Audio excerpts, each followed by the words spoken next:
What's your name? Alan Bifolk. And how old are you? I'm 18. And what grade are you in? I'm a senior, 12th grade. Excellent. Okay. So, can you tell me 3 things about yourself?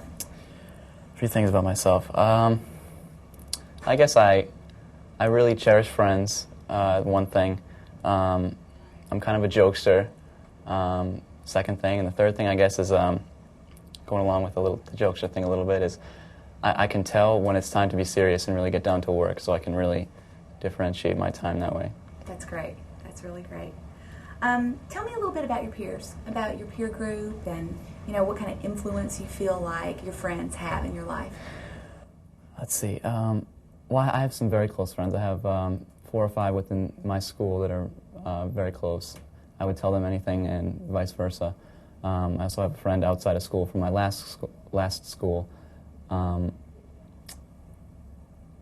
They have a lot of influence because we tend to think alike, so generally when we talk to each other, we have a lot of the same things to say, but at the same time, when one of us differs, we want to hear what that differing opinion is because this person's like us. They must have the same type of train of thought as we do. So let's hear what they have to say because we might be wrong, if you will, or we would respect their opinion for that reason because we respect them as a friend. Right. So that's how my peers might influence me. Right. Would you say that right now in your life, who has more influence, your peers or your parents? I would have to say my peers, though my parents on an equal spectrum. My parents and I have a great relationship to the point where we're almost peers. It's not at all sort of a dictatorship at home. We work together a lot.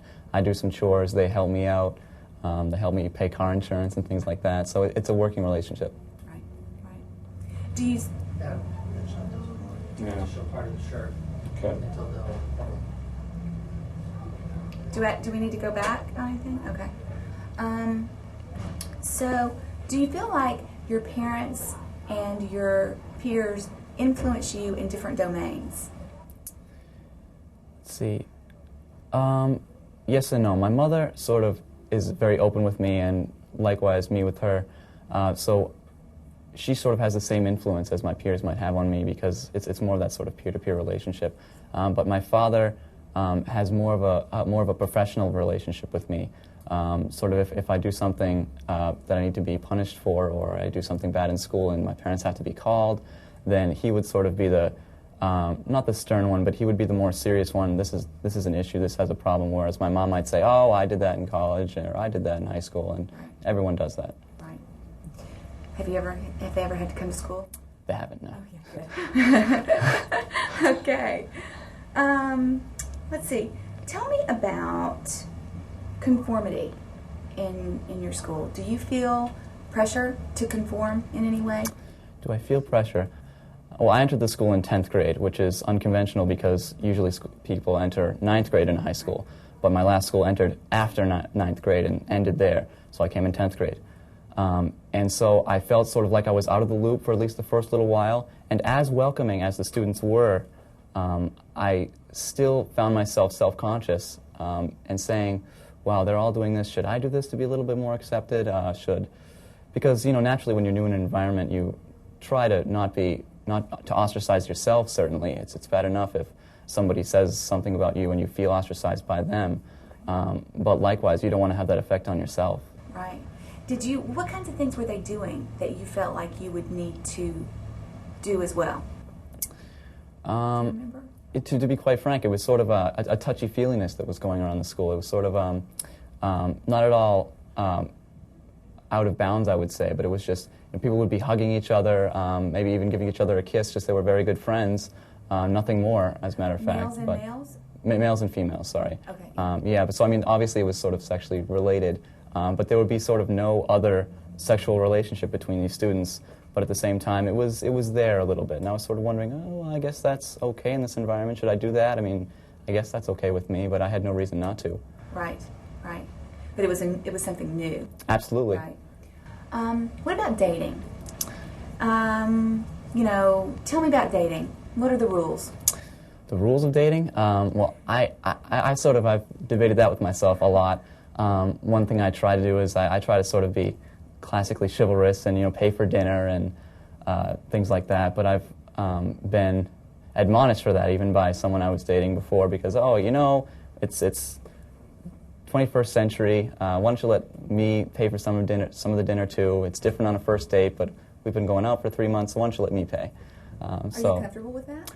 I am, though at the same time I'm self-conscious that I should be paying, that I'm falling short somewhere. And I don't want to hurt myself in bringing myself down. It's bad enough if she sees something bad in me, but I don't want to hurt myself in that aspect by not living up to some standard that I should be. Right.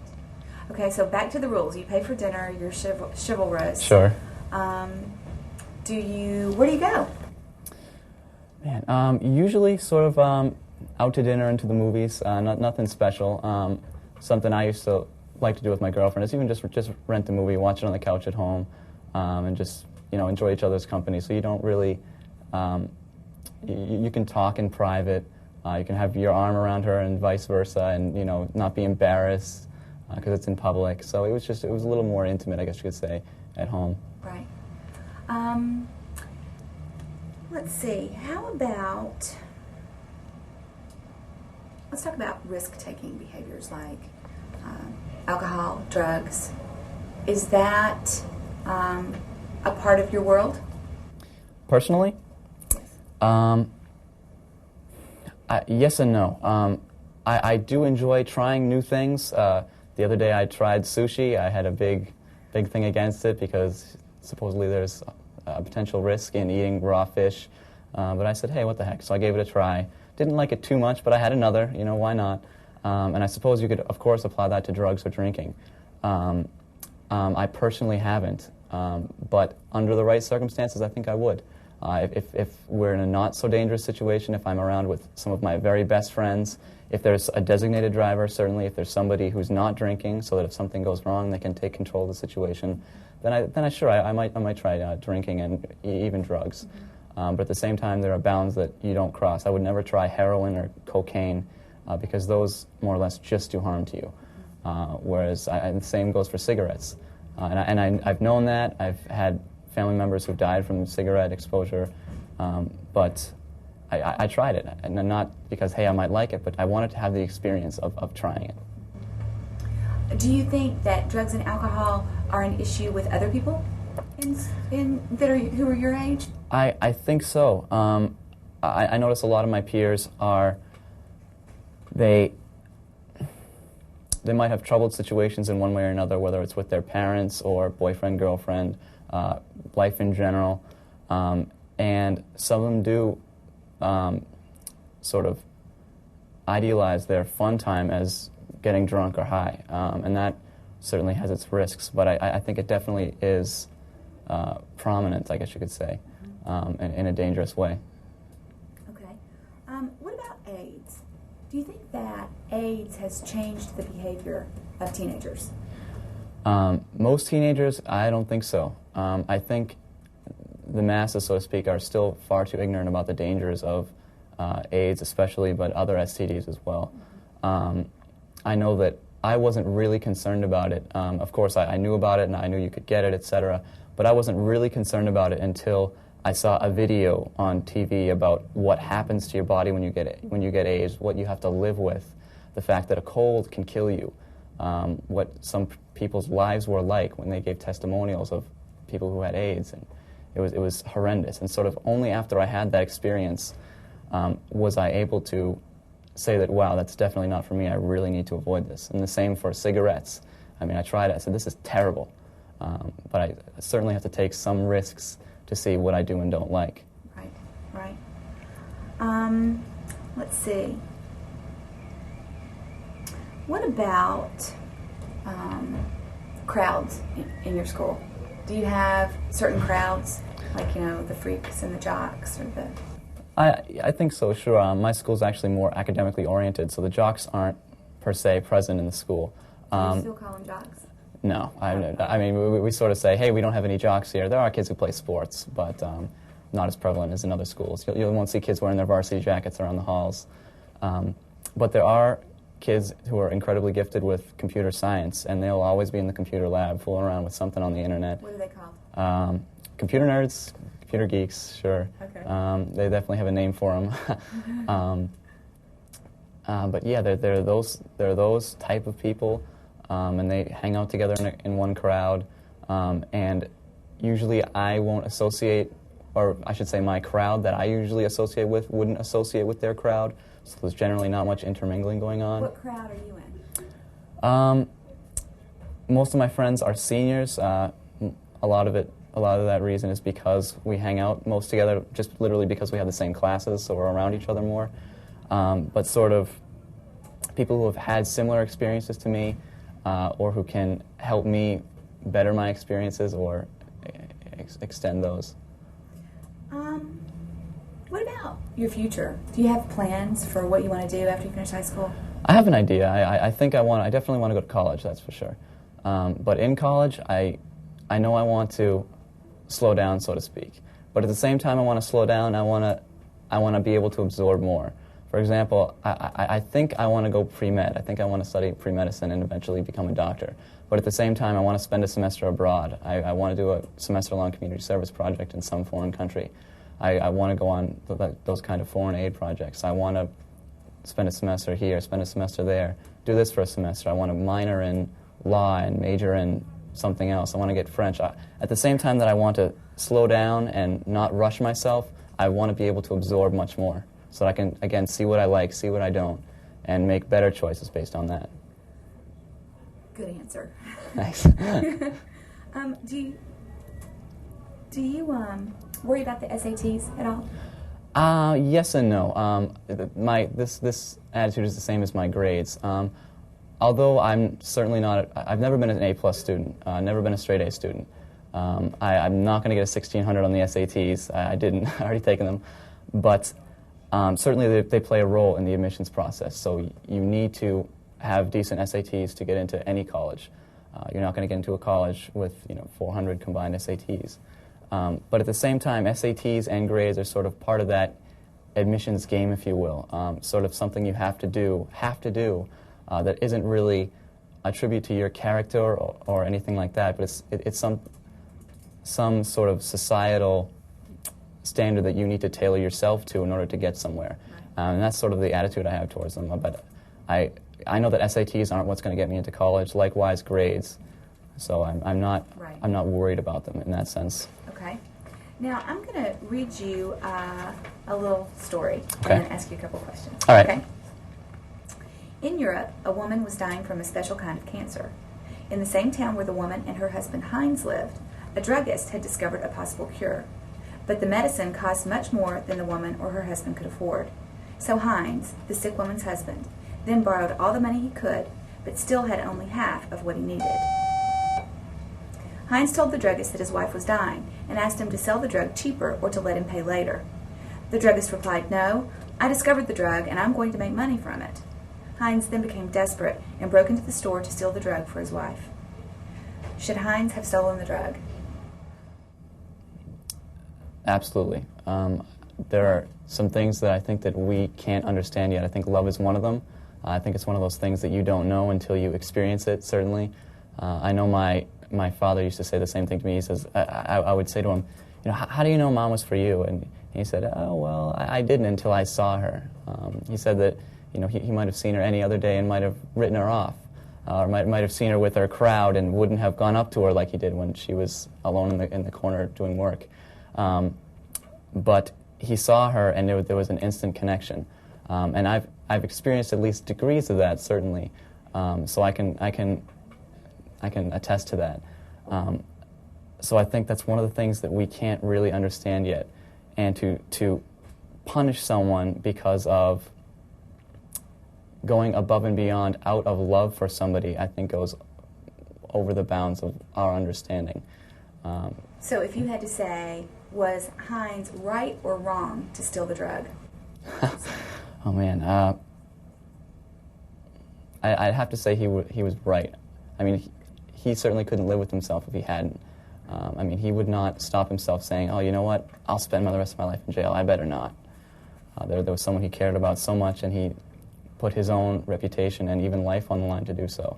And I don't think someone would do that unless they felt justified in doing so. So I think he's right. Right. Okay, how about this? This is fun. What if we didn't have thumbs? What if we didn't have thumbs? What would happen? Man, I think the whole world would change, kind of. I know a friend of mine who's a lefty, and in 5th grade we were just shooting the breeze one day, and she said, you know, the whole world's made for righties. I said, what are you talking about, the whole world's made for righties? She said, well, door handles all open a certain way, tables are made a certain way, desks in school are all made for righties. You'll notice that when you get in, you can prop your right arm up but not your left one. And sort of for the next week or so, I kept my eye out, and she was right. I mean, the whole world is sort of tailored to the majority, the righties. And so I think if we were to lose something as simple but critical as our thumb, the whole world would change. Maybe a bunch of little things, but all those little things would add up to something major, and I think the whole world would be different. Yeah. What if people had 3 eyes? 3 eyes. Yeah. Where would you put your 3rd eye? Oh, man. I think in the back of my head. Not just to satisfy the cliche, you know, you've got eyes in the back of your head, but I mean, that came from somewhere. I mean, it's tough to walk straight ahead when you know there's something going on behind you. You know, everyone turns around to see what's going on. To sort of be able to have that perception, to be able to know what's going on all around you without having to break your stride is not only comforting, but is an exciting feeling. I'd want it there. There you go. Well, what about like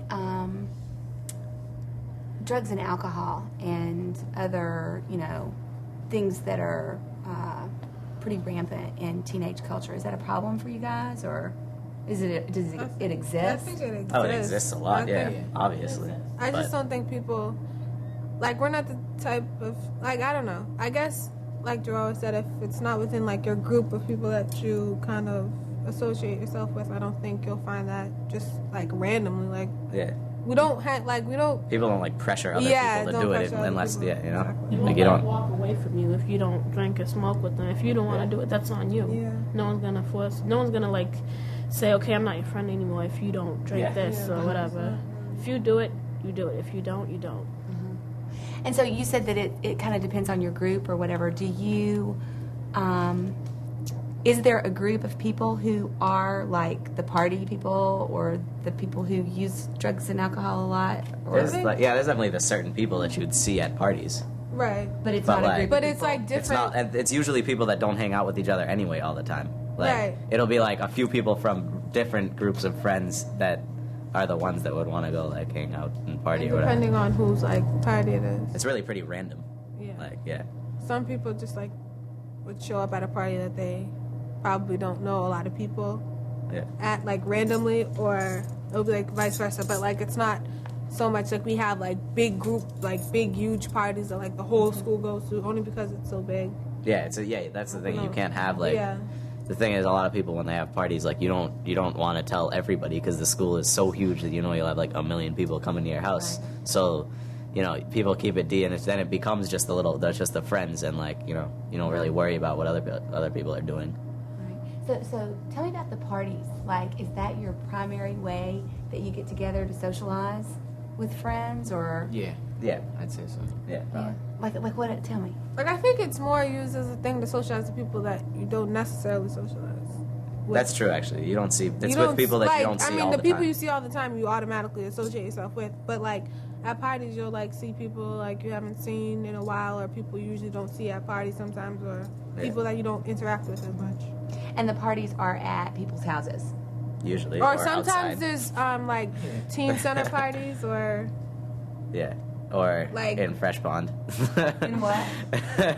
What's that? It's just like there's like a reserve wooded area, like in Cambridge. People will just go out and, like, drink in the parks if there's nothing better to do. You know, people will just go to a park and kill 40s. Kill 40s? Yeah. Wow. Tell me about the killing 40s. What's this? Have you ever heard of a 40? A 40? It's 40 ounces of that. It's so... Cambridge is so densely populated that a big problem is that if not even that there's a lot of people there, but if you're making a lot of noise, the houses are so close together that you're gonna eventually the police will come if you have a big party. So I mean, one way of getting rid of that problem is just by going out and, you know, parks or, like you said, wooded areas or whatever. Yeah, because you can't get in trouble. And- like people are afraid to have it at their house because they know the cops will end up there, and then they're gonna get in trouble. So they're just like, whatever, let's just go so outside. The weather's nice. Sometimes you'll see people outside. Not like right now when it's 30 degrees out though. But if you were out in the park killing 40s or whatever, couldn't you get in trouble for that too? Like, Yeah. Yeah, but you can run away from the cops easily. It's much easier in a park than in a house, I see. and no one will get in trouble as long as no Or one gets in a caught. dance hall, like Fatima said. Yeah. Yeah. Like an arranged party where Yeah. people are, doing it inside. Right, a dance hall. So some parties are like in a. Or like at like some people will rent like private parties, or people that have parties on like their own money and own time. They'll have it, and like, I mean, you're not supposed to drink, but people usually like do, anyways, and like no one will get caught only because it's a private party and there's no kind of like school supervision or like. Often the places that they have it don't really care. Like they're Right. making money off it anyway, so they're like, whatever, I don't care. Like, Yeah. If you have, as long as the kid the isn't really authorities. sloppy, Yeah. they're not gonna get kicked out. Yeah. What about like dating? Do you, do the people that you hang with kind of pair up, or is it all just everybody's kind of, like. There's random couples in the school. There are random couples. But like I think like the couples like are known as couples. Like yeah. it's really obvious like who's a couple. And like some people like like certain people, like if people will notice that two people are a couple if they see them together all the time. or That's people how- think that you're a couple. I know Yeah. I've had that problem a couple times. Yeah, that's a couple happened. times. People like, cause I really cool with like males, so they automatically assume that like I go out with them, but it's not the case. There's definitely certain people that are definitely like couple people and will always be in like some kind of relationship, And then there's other people that you pretty much know are usually not attached to anybody else, Or you can assume most of the time. So do you guys like date, go on dates, Definitely not. I've never Yeah. It's like No. never ever like Like gone I out mean, to I've dinner gone and to the movie. movies or something, but like I don't know, I don't consider it like a date. Like we don't have like a set like, oh, let's make a date. Dates really aren't formal at all. Yeah, At they're not all. formal at all. There's People no like, usually I'll pick say you up at prom. your house and then Like- we'll go to dinner. That's like the most formal date When like I peop- think we have is when- like the prom. People usually talk about. They never say we went on a date. They just say we just chilled. Yeah. Oh, you chilled. Or if people are going out, you don't like, you'll hang out like alone, but like often you'll just like go to a party together. You won't like go like off on your own all the time. Okay, but so do you go pick each other up and then go together, or do you meet there, or, It depends on how Depends serious on- the relationship yeah. is. I see. The school's definitely, it's yeah. it's really diverse, but like it's cut really- down the like It's black and white segregated. line a lot. Really? And a lot of it's self-segregated. It's like self-segregated. it's completely exactly. like It's not has nothing to do with like the people or Yeah, anything. It's yeah. self-segregated. Not just black and white too. Like there's a whole bilingual section. Like Yeah. there's Like, definitely major section is like there's like black like black people and like people who want to kind of pretend that they're you black, see that and then more. there's Like, white people. Tell me about that. you see. Like, You can go. go ahead. All right, you probably see it the most at like school dances or say after school when people are outside the school just hanging out before everyone goes home. Like it's more black and white there, like where people hang out. Yeah. Like if you go to a dance, there's definitely like a segregation line Yeah. Why? of where. I don't, but I it's don't like know, like, I really- self-segregation, so yeah. it's probably just because of you always go to your friends. I don't think it has anything to do with the color. Like if I had a friend that wasn't my race or nationality or whatever, I would not talk to them because they're like that way. It's just how it like works out. Like There's definitely no one that's like racist. Yeah. Like there's no one that's like would be mad at someone else because they're a different color or whatever. Like there's none of that at all. It's just like people seem to form friendships quicker with like People that have stuff in common, people right? of their own race, and then that just sticks, and then the little groups or whatever will add up, and they'll all be like I don't know, it'll become the big group, and that's like you don't really move between them that much once they become that big. What about you said homophobia. What about people who have a different sexual orientation? Is that accepted? Yeah, no one really Yeah. cares. I No don't- one gets like beat up for Yeah, it. We actually, well, I mean, there's the coming out day assembly, which is like an assembly that's like school wide during like 2 periods, and like people that have that like different sexual preferences come out, I guess, to the school and express like how they feel or whatever, and it's a cool assembly. Like no one really. Everyone always tries to get in every year. Yeah, And it's that's really the- like common. It's Like really- a lot of people like that assembly. I don't know. The school's really accepting of kids. Actually, we have a gay straight alliance, and like I don't know, like it's really not like a bad thing to be. I think people are very like accepting, but it does seem like there's a lot more females who do come out. I don't think I've ever seen a male come out. So I don't know if that's if people in general don't want to see that, but I think it does take more courage to come out as a boy. Mm-hmm. So like I don't think I've ever seen that in the assembly. It's always girls. Mm-hmm. Is this assembly run by the faculty at your school, or do the students? It's like you see some people hang out. Sometimes like people hang out with different people all the time. But like I wouldn't say there's a certain group with that name and a certain group with that name. So you don't have the skaters and the surfers and the. Well, there's people like that. You could stereotype people like that, but it's not.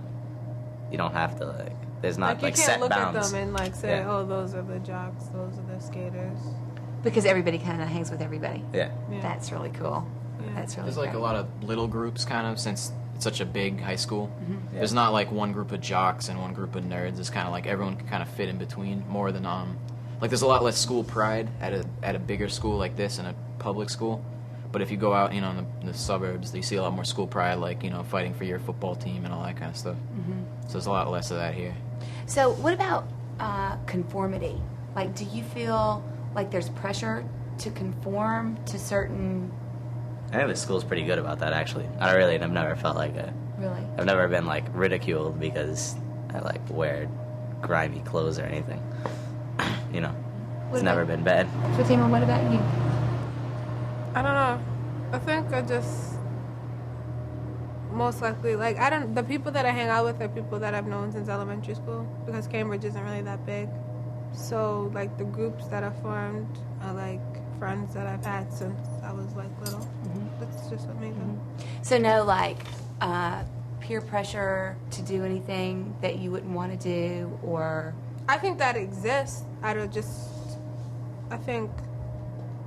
know. Like amongst the senior class, I think since we came from like the small schools and like the houses, I think that people kind of like formed like their own groups and people they were comfortable with.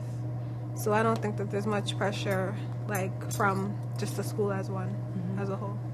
The school seems to be so big that like, unless it's like your close friend or someone you see a lot or hang out with a lot, you don't really care about other people. Like you don't care what they do. Like I don't care. Like, Right. Tell me your name. Jason Ramos. And Ramos? Yep. Have you always lived in Cambridge? No, I haven't. I've lived in Cambridge for the past 5 years, and before that I've lived in various towns in Massachusetts. Oh, okay. Were they like big cities or small towns? Some small towns, East Bridgewater. Everett was the larger town, and I also lived in Plymouth, up in the Cape. So was it strange moving to Cambridge?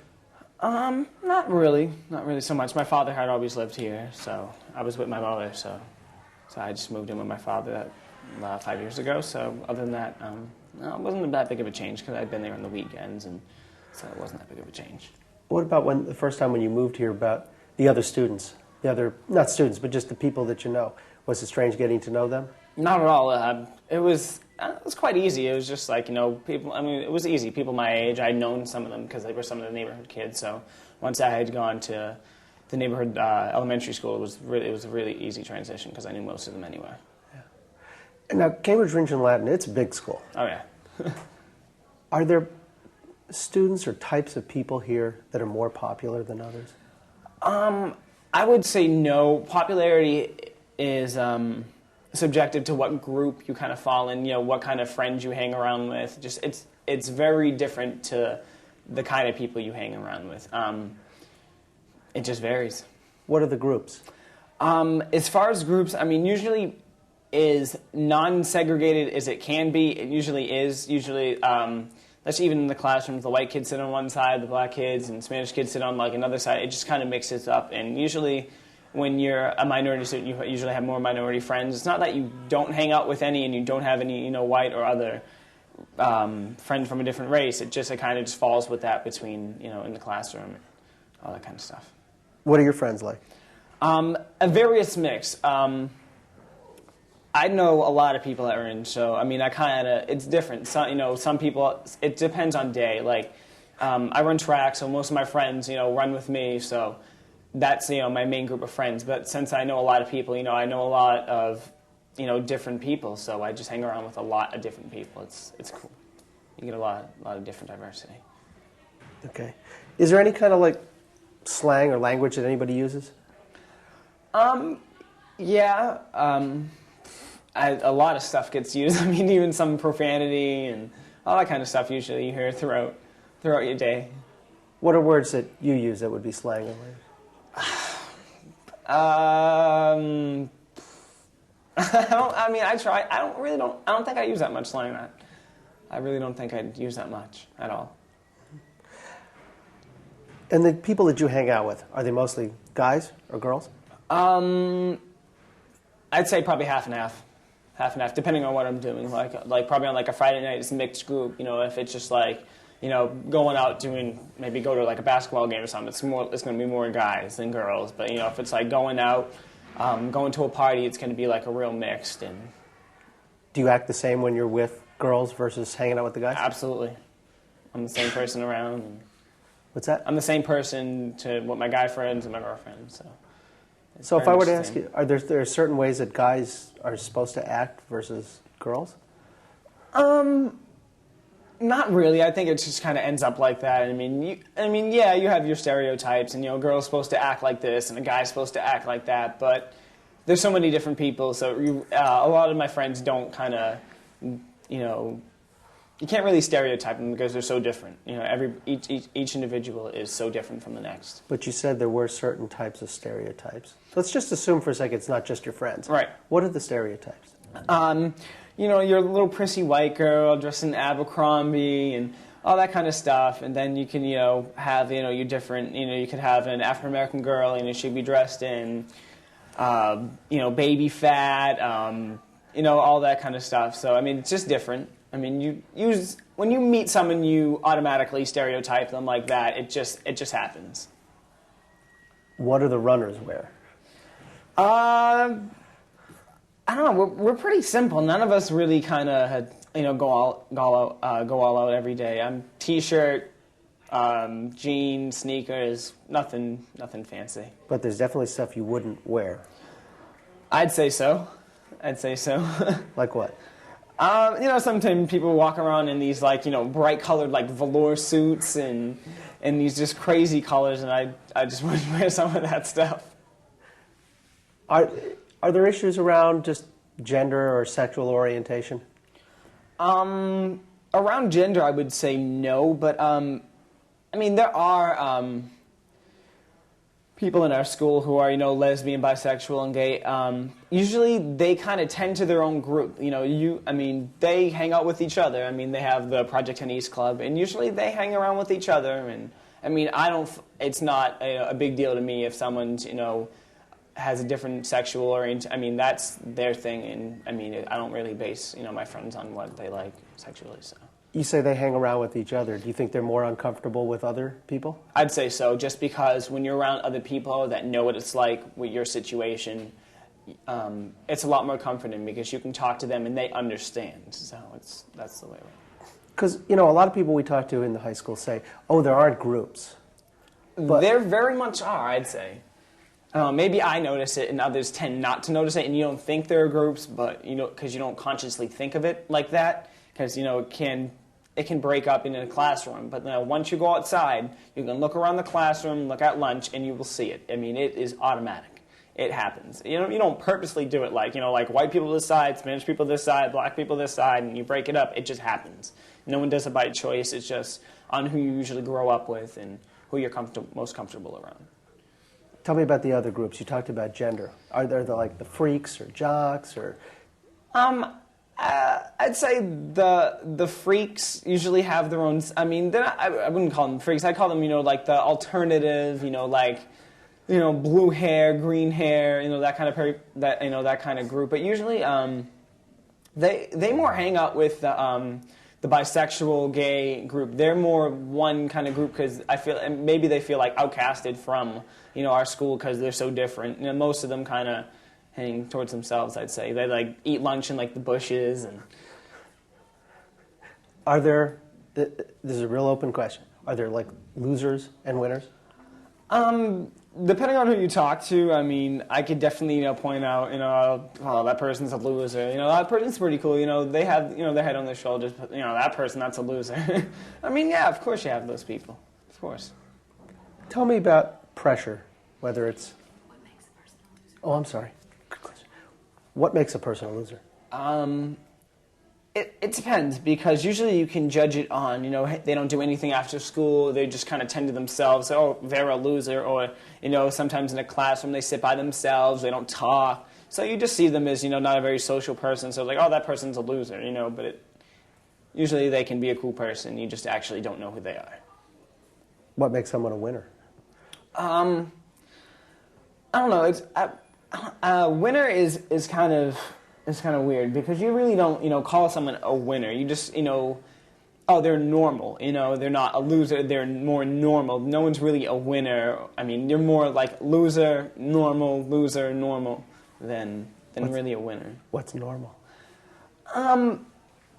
That's so subjective. A normal person is usually someone kind of outgoing, and normal to each person in their own race and their own gender is very, very different. Each person has their own perception of how they believe, what normal is. But really, there's no such thing as normal. You just think it in your head.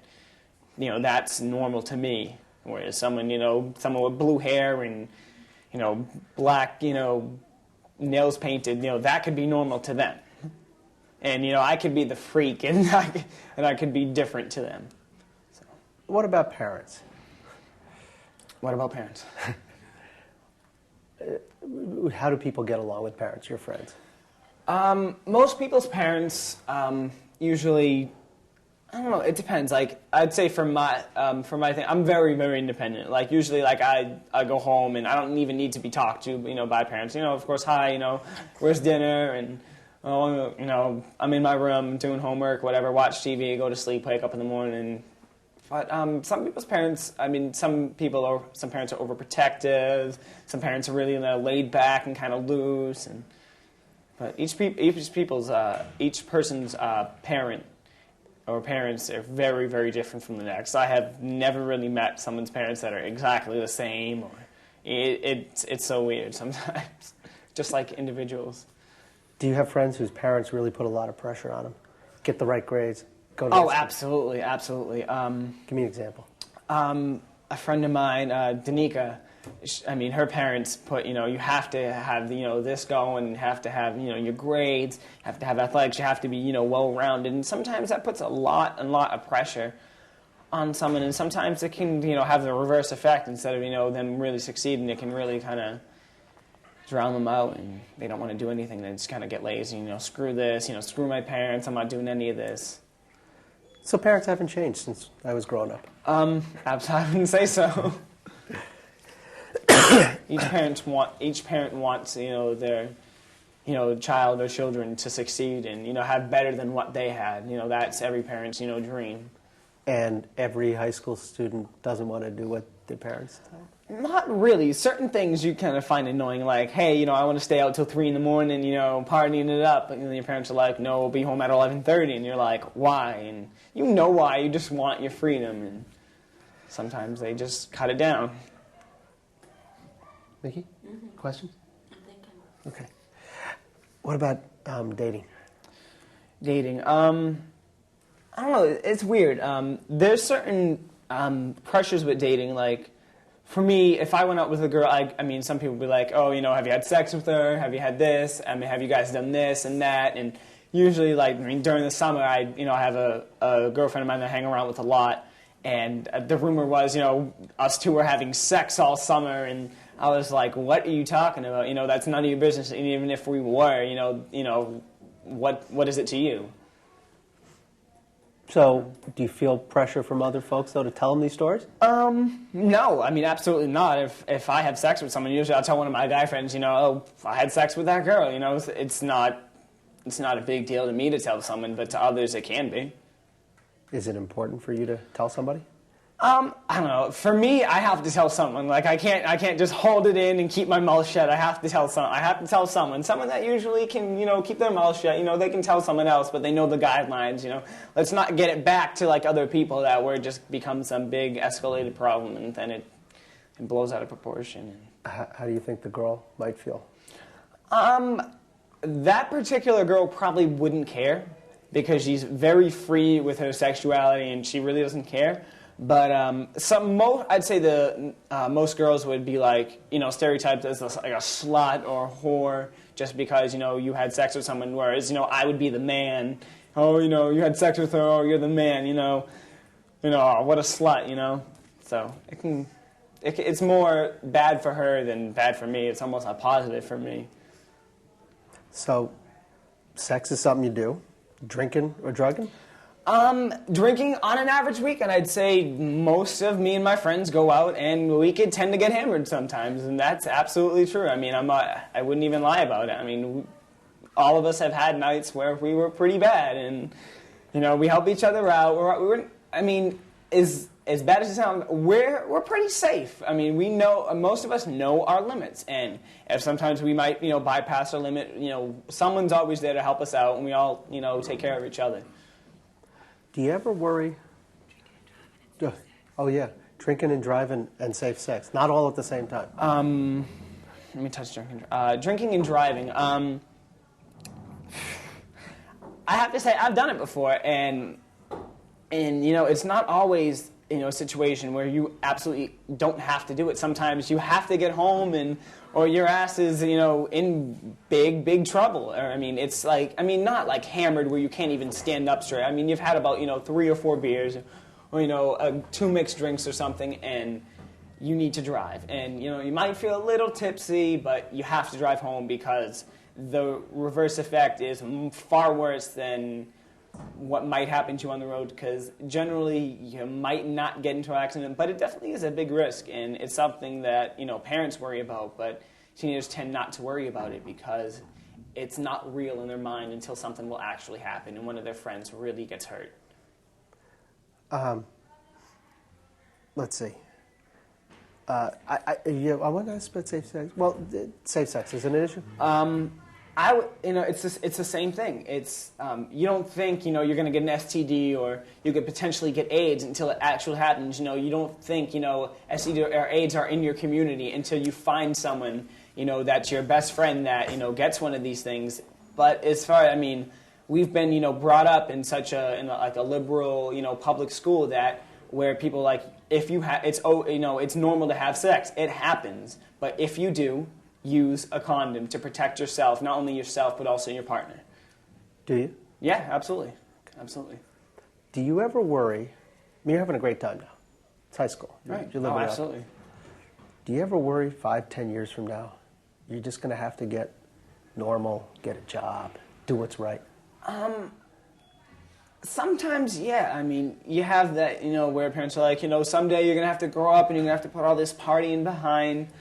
But I feel like once I reach that point, I'll have so many years of great partying and great friends that I'll be able to put it aside. So when I decide to settle down, get married, have kids, that it's no problem.